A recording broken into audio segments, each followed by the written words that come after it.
శంభో శంకర హర మహాదేవ ఓం నమ శివాయ ఓం నమ శివాయ ఓం నమ శివాయ.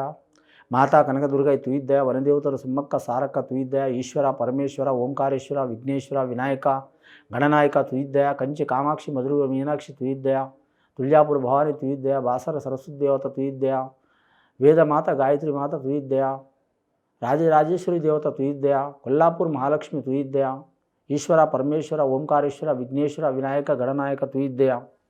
ఇప్పుడు మనం 2023వ సంవత్సరం డిసెంబర్ నెల 16వ తేదీ నుంచి 31వ తేదీ వరకు ద్వాదశ రాశులు చివరి రాశి 12వ రాశి మీనరాశి వారి పేరు మీద గవ్వల శాస్త్రం చూస్తున్నామండి. ఈ గవ్వల శాస్త్రాన్ని లకుట ప్రశ్న శాస్త్రం అంటారు, చింతామణి శాస్త్రం అంటారు. ఈ 9 గవ్వలు 3 సార్లు వేసి వాటిని లెక్కబెట్టి వారి జ్యోతిష బలం ఎట్లా ఉందో భూత భవిష్యత్తు వర్ధమానం మీనరాశి వారి జ్యోతిష్యం చూద్దామండి. డిసెంబర్ నెల 16వ తేదీ నుంచి 31వ తేదీ వరకు 2023వ సంవత్సరం. మొదటిసారిగా ఇద్దామండి మీనరాశి వారి పేరు మీద గవ్వల శాస్త్రం. మొదటిసారి వేస్తే 5 గవ్వలు పడ్డాయండి. మీనరాశి వారి జాతకంలో చూడాలంటే ఆదాయం 11, ఖర్చు 11, సహకారం చేసేది 4, ఇబ్బందులు పెట్టేది 2. మరి జాతక బలంలా ముఖ్యంగా 5వ సంఖ్య అంటే వీరికి చంద్రమహారదశ 2 సాయం చేసే అవకాశం ఉందండి. కానీ మాత్రం 4 ఇబ్బందులు పెట్టే అవకాశం ఉంది. 3వ సంఖ్య స్త్రీలకు మాత్రం చాలా వరకు 60% మంచిగా ఉంటుందండి. పురుషులకు మాత్రం 40% మంచిగా ఉంటుందండి. ముఖ్యంగా వీరి జాతక బలంలో చూడాలంటే మాత్రం ఈ మీనరాశి వారి జాతకంలో రవి మహారదశ నడిచేవారికి కలిసి వచ్చే అవకాశం ఉన్నదండి. రవి మహారదశ అంటే మాత్రం ముఖ్యంగా రేవతి నక్షత్రం వారికి కలిసి వస్తుందండి.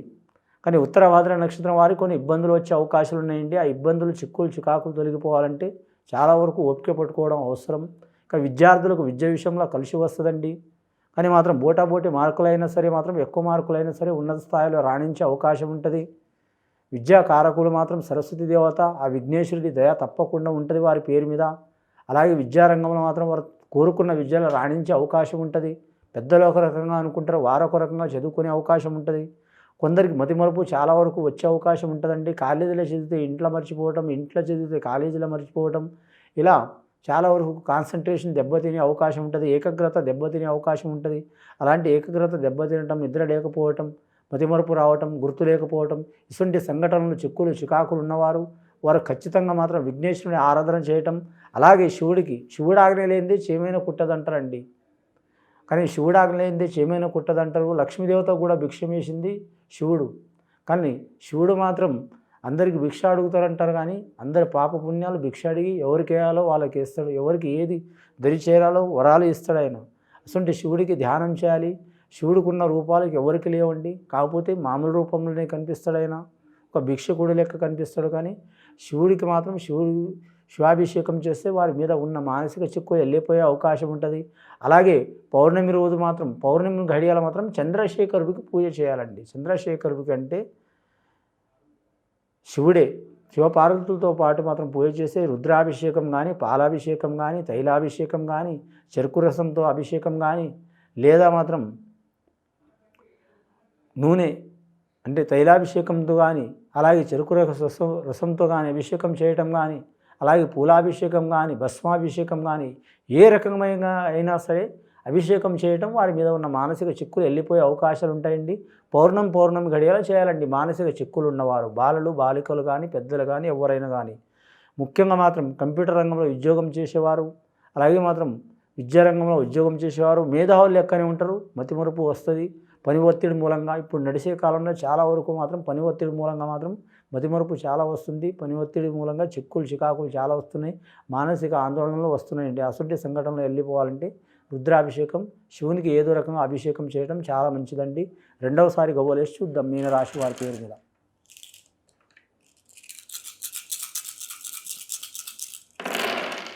రెండవసారి గవ్వలేస్తే మాత్రం 3 గవ్వలు పడ్డాయండి. మీనరాశి వారికి అదృష్ట బలం అండి. చాలా వరకు కలిసి వచ్చే సంఖ్య అండి ఇది. గురు మహారదశ సంఖ్య. విష్ణు, ఈశ్వర్, బ్రహ్మ. ఉదయం ఉదయ భాస్కరం, మధ్యాహ్నం మహేశ్వరం, సాయంత్రం పరబ్రహ్మ స్వరూపం అన్ని 3 రూపాలండి. అలాగే సరస్వతి దేవత, లక్ష్మీదేవత, పార్వతీ దేవత, త్రిమాతలు, కన్న తల్లి ఒకటి, పెంచిన తల్లి ఒకటి, గురు భార్య, 3వది వదిన, పంచమాతలు ఉంటారు. పిల్లనిచ్చిన తల్లి కూడా వాళ్ళందరూ సహకారం కూడా ఉంటుందండి వీరి పేరు మీద. ముఖ్యంగా ఈ మీనరాశి వారి జాతకంలో చూడాలంటే ఈ త్రికాల యోగంలో మాత్రం చాలా జాగ్రత్తగా ఉండాలి. ఉదయం కావచ్చు, మధ్యాహ్నం కావచ్చు, సాయంత్రం కావచ్చు, చాలా వరకు శుభయోగాలు ఉంటాయి వీరి జాతక బలానికి. ముఖ్యంగా ఈ గురుగ్రహ అనుకూలత ఉంటే విద్య విషయంలో, ఉద్యోగ విషయంలో, సంతాన విషయంలో, సంసార విషయంలో, కళ్యాణ విషయంలో కలిసొచ్చే అవకాశాలు ఉంటాయండి. ముఖ్యంగా ఉద్యోగం ప్రయత్నం చేసేవారికి తప్పకుండా మంచి ఫలితాలు లభించే అవకాశాలు ఉంటాయి. గవర్నమెంట్ ఉద్యోగ ప్రయత్నం చేసేవారికి మాత్రం పెండింగ్లో పడ్డ పనులు కూడా తప్పకుండా ఫలితాలు వస్తాయండి. పై అధికారులు సహకారం చేసినా కానీ మాత్రం, దేవుడు వరం ఇచ్చిన మాత్రం, పూజారి అడ్డుపడ్డట్టు మాత్రం పై అధికారులు సహకారం చేసినా కానీ కింద చేతి కింద ఉండేవారు చాలా వరకు ఇబ్బందులు పెడతారండి. మీరు సంశయాన్ని పట్టుకొని చాలా వరకు నిదానం, ఓపికతో, సహనంతో నడిస్తే తప్పకుండా మీరు అనుకున్న పని జయమయ్యే అవకాశం ఉంది. ఉద్యోగ ప్రయత్నాలు చేస్తున్నవారు అది ఏ డిపార్ట్మెంట్ అయినా సరే కలిసి వచ్చే అవకాశాలు ఉన్నాయండి. చాలా వరకు ఇబ్బందులు వస్తే 1కి 10 సార్లు ప్రయత్నం చేయండి, కలిసి వచ్చే అవకాశం ఉంటుంది.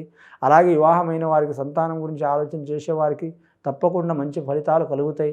ఎల్నాటి శని ప్రభావం వీరికి పంచాంగ శాస్త్ర ప్రకారం ఉన్నదండి. ఉన్నా సరే ఏం పర్వాలేదు. ఖచ్చితంగా మాత్రం వీరి జాతకానికి మాత్రం నవగ్రహ ఆరాధనతో పాటు శనేశ్వరుని పూజ చేసి ఆ ఈశ్వరునికి ధ్యానం చేస్తే చాలా మంచిదండి. లేదా ఈశ్వరుడి మీద నమ్మకం లేకుంటే మాత్రం వెంకటేశ్వర స్వామి, విష్ణుమూర్తికి నమ్మకం ఉంటే వెంకటేశ్వర స్వామి పూజ చేయడం కూడా చాలా మంచిదండి. అలాగే వారి మీద నమ్మకం లేదనుకుంటే మాత్రం ఇష్టదైవ ప్రార్థన చేయడం చాలా వరకు మంచిది. సద్బ్రాహ్మణులతో చేపించడం మంచిదండి. ఈ గురుగ్రహ అనుకూలత మాత్రం చాలా వరకు ఉంటుంది వారి జాతక బలం మీద. ఇందాక మాత్రం 5 గవ్వలు పడ్డాయండి, ఇప్పుడు మాత్రం 3 గవ్వలు పడ్డాయండి, 8 గవ్వలు పడ్డాయి. వీరి మీద ఉన్న అష్టకష్ట చిక్కులు వెళ్ళిపోయే అవకాశాలు ఉన్నాయి. ముఖ్యంగా మాత్రం బాలలు, బాలికలు మాత్రం ఆరోగ్య విషయంలో, ధ్యాన విషయంలో ఏమైనా చిక్కులు చికాకులు ఉంటే మాత్రం ఆంజనేయ స్వామిని పూజ చేయటం లేదా హనుమాన్ చాలీసా చదవటం చాలా వరకు మంచిదండి. మూడవసారి గవ్వలేసి చూద్దామండి.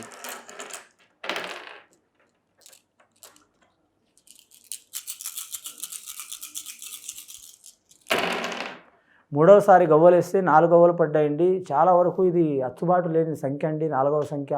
రాహు మార్గదర్శి వీరికి ఉచ్చ స్థానంలో పుట్టినవారు ఉంటే, ఉచ్చ స్థానంలో ఉండి పుట్టినవారైతే చాలా వరకు అనుకూలత ఉంటుందండి. కంప్యూటర్ రంగంలో కలిసి వస్తుంది, బోధన రంగంలో కలిసి వస్తుంది, అలాగే ఖగోళ శాస్త్రంలో కలిసి వస్తుంది. అలాగే వీరి జాతకంలో ప్రొఫెసర్ రంగంలో ఉన్నవారు కలిసి వస్తుంది. అలాగే వీరి జాతకంలో వైద్యపరంగా, విద్యాపరంగా చాలా వరకు కలిసి వస్తుంది. కానీ కళాకారులకు కూడా కలిసి వస్తుంది. విదేశానం, వేరే దేశం, వేరే రాష్ట్రం, వేరే ప్రాంతం వెళ్ళాలనుకునే వారికి, ఉద్యోగం చేయాలనుకునే వారికి, చదవాలనుకునే వారికి, వివాహం చేసుకుని స్థిరపడాలనుకునే వారికి, బిజినెస్ చేయాలనుకునే వారికి కలిసి వస్తుందండి. కానీ అదే నీచ స్థానంలో ఉంటే అలాంటి వాటికి అన్నిటికీ ఆటంకాలు ఉంటాయండి. ఆ ఆటంకాలు వెళ్ళిపోవాలంటే మాత్రం ఖచ్చితంగా వారి జాతకంలో చూడాలంటే మాత్రం వారు పుట్టిన నక్షత్రాన్ని బట్టి, ఈ మీనరాశి వారిలో పుట్టినవారు, మీన లగ్నంలో పుట్టినవారు కావచ్చు, ఏదైనా నక్షత్రం ఉంటుందండి, ఆ నక్షత్ర శాంతి చేపించాలి. అలాగే సంతాన విషయంలో దోషం ఉన్న వారికి సంతానంలో కలిసి వచ్చే అవకాశం ఉంటుంది. వివాహ ప్రయత్నాలు చేసేవారికి వివాహ విషయంలో కలిసి వచ్చే అవకాశం ఉంటుంది. కానీ మిత్ర సన్మిత్ర ప్రాప్తిరస్తు ఉంటుందండి. అంటే ఎసంటి శత్రువులైనా సరే వీరికి మిత్రులయ్యే అవకాశం ఉంటుంది. వీరికి గురుబలం ఉన్నది కాబట్టి అనుకున్నది సాధించే అవకాశాలు ఉంటాయండి. శని బాగలేదు కాబట్టి కొన్ని ఆటంకాలు, చిక్కులు, చికాకులు వస్తాయండి.